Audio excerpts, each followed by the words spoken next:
Use hashtag NME win or hashtag TSM win. And we can see how you're calling this game as we tally up your votes throughout. You see the compositions on your screen right here. We've seen a lot of Nidalee jungle. And Flare is actually teleporting in to cut off Dyrus here. They want to kill Dyrus. Very deep.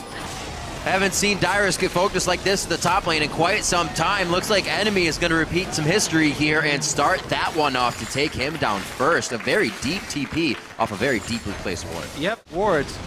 Great job by NME recognizing that they had the advantage and taking the initiative to use their teleport for that play. This is a fight is going to get. Right. And plus here now, they go. If anything happens, they just disengage. And they're not going to contest it. All right, so they finally got it. Now, once we do get to the mid in your inventory, that, like you said, Kobe, the Aegis on one side and not on the other. These teams are working with the same amount of cash flow just about, and TSM looks to be working it better with the timing of their composition. Bjergsen coming up nice with the living artilleries. Taking out body drop. Target number 1, he burns the double summoners off Inox, and then target number... Oh boy, good gravity field. That was a very nice gravity field, slowing things down a little bit. That's going to be going over to Trashy. They hightail it out of there. Flares teleports in, and he's actually... That's going to help out a little bit. Otter sitting in the top here. They thought they had something on the mind. There's a teleport in. Oh boy, they are really putting themselves in the fire here. Living artillery is such long range for them to get into this. It's going to be 4,000. A living artillery is going to be the only thing. What a move from NME. Can they get out of this one alive, though? Avoidus is going to persistently slow the entire team. That means Otter's on the back line. That's a great engage from Santorin. Wild Turtle picks up the kill on the last shot. Now 1,000 above Team Solomid, 5th Dragon in the game, and it looks like there will be no attempt to go in. NME knows losing the Baron buff is a huge struggle over not getting 5th, and they are not able to get it. Santorin able to pick that up for the team as Flare is also walking Team Solomid off an objective. What a focus here by TSM. That would have been huge and cost a lot more time, but they come up with the kill. All right, so TSM just got their 6th. It's about 3/4 down, about to lose it soon. They are getting one final push. Otter off to the left side, but he could also get picked out there. No peel for him. Dyrus is the focus. Gets back with Vengeful Maelstrom on. There's the Mega Rocket taking it down. Nicely done onto Dyrus, and they are going to start moving on in time. Timers, however, both 1:30 on Dragon and Baron. Yeah, you have to be really, really careful right now. Yep. Uh-oh, Flares goes all the way in. Lustboy, that's not who he wants, so remember the amount of disengage that NME has. They use a bit, and it even picks up kills. Double kill for Wild Turtle. NME was sitting under their turret. Why go out now? I don't know.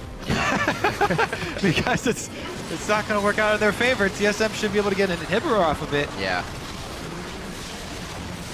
Only a few things to gap close for this team, really, and Flares just left everybody behind him when that anchor toss hit. Kept in line with the rest of the crowd. Fire. Yeah. It allows NME to push back up as well. They're going to come for the steal. Oh, Trashy's smite is down right now. They're still going to go for the fight. Dyrus actually very low. Santorin trying to get the backline peeled off of his team, and they're low now. There's the rocket going in. Dyrus very close to getting excited again for Otter. Lustboy pushing in. Great living. It's pretty much the big thing for Team Solomid there. This is going to be even bigger now. Who gets Baron? Where's the pressure come from?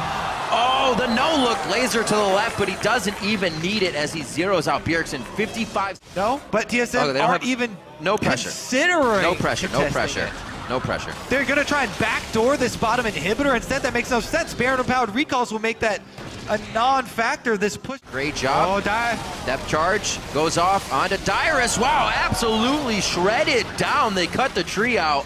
60+ seconds on these timers. Definitely enough time for NME to get themselves in. Crazy moves. Turtle's going to pick up the Dragon. They're not going to realize it's already a 5v4. They're going on with the full team coming in onto this. That's a lot of damage to the turret. It is dropped, and Team Solomid's going to have to now assess this. How are they going to enter? Turtle's quite far away. 5v4. They have a chance to exit the base freely. A nice spear coming in from Trashy. He gets popped up by the Howling Gale, and it's still not a full engage. TSM can almost try to get themselves back into this. Hey, NME has brought their A-game. All right, they're forcing. Here comes the teleport. 50-minute Baron attempt. TP from Flares is going to be right with the team. They don't really have control over any type of routing or getting around the fight. They're going to watch TSM take this down. That's going to be Dyrus's Chaos Storm in the middle, but it's not really doing a lot of damage. That's a hit up, however, on to Lustboy. He's down. That's a lot of the disengage. Talisman of Ascension was already used, so you're seeing what TSM has now in the fight as they take it. Bjergsen coming up with a big kill onto Inox. They are still back and forth, though.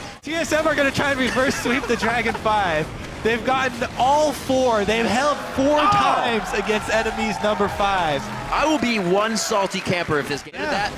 The depth charge did go out, you all right? And it looks like they're just going to have the inhibitor. It was enough for TSM to want to get inside the base, and they're slowly, finally able to start dismantling.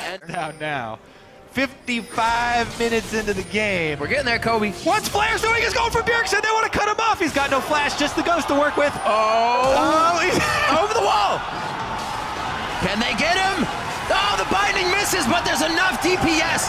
Let's see. All right, he goes down. 75 seconds on everybody's timer right now. 18s across the board. The supports are the only 17s in the game, but they'll still be up there.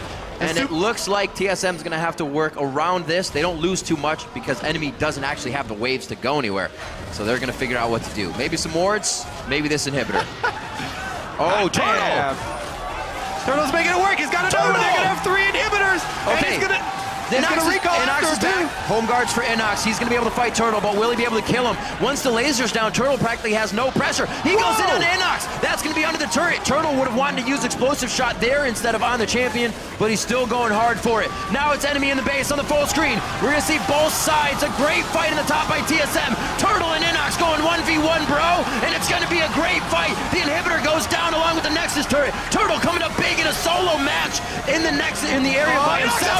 He goes down, but TSM has already won the fight in the base. Kobe, that was 75 seconds on each timer, and TSM's going to be gunning now for the Nexus. That should be game. They've got 3-1 advantage. They're not moving for 50 seconds with the super minions coming on all 3 lanes. TSM, all they have to do is heal and get every single man into enemy's base. Work with the super minions and they can end this one. I see a smile on Santorin's face. They know they've got this. They've got plenty of time. This is going to be chaos right here. Inox, the defense of his life. There's no way Inox can pull this. If he pulls this off. It still sounds good to build it up. Okay. If Inox pulls it, get Inox up there, actually. Look at that. Look at this. Iron Elixir Santorin coming up. Let's Inox. See. You must first clear the wards. You have to take down the front line before you can get the back line. He's done so. The base is clear of wards, and now the TSM members. Right. He throws out the gravity field, but it's not enough. A good flash keeps him alive for that situation, but this is going to be tough. Hard mode 999 is one that is impossible to beat, and TSM turns that on for the end of the game. 57.5 minutes in, Team Solomid finally break the base and take down NME.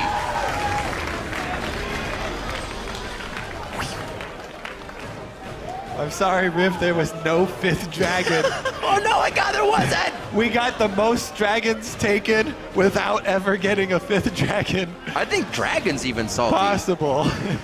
He'd been loved for so long and then just thrown to the curb. Nobody even wanted that aspect. What a GG coming out, though. NME putting everything on the Rift here in Week 9. Unfortunate this was not seen from them throughout the split.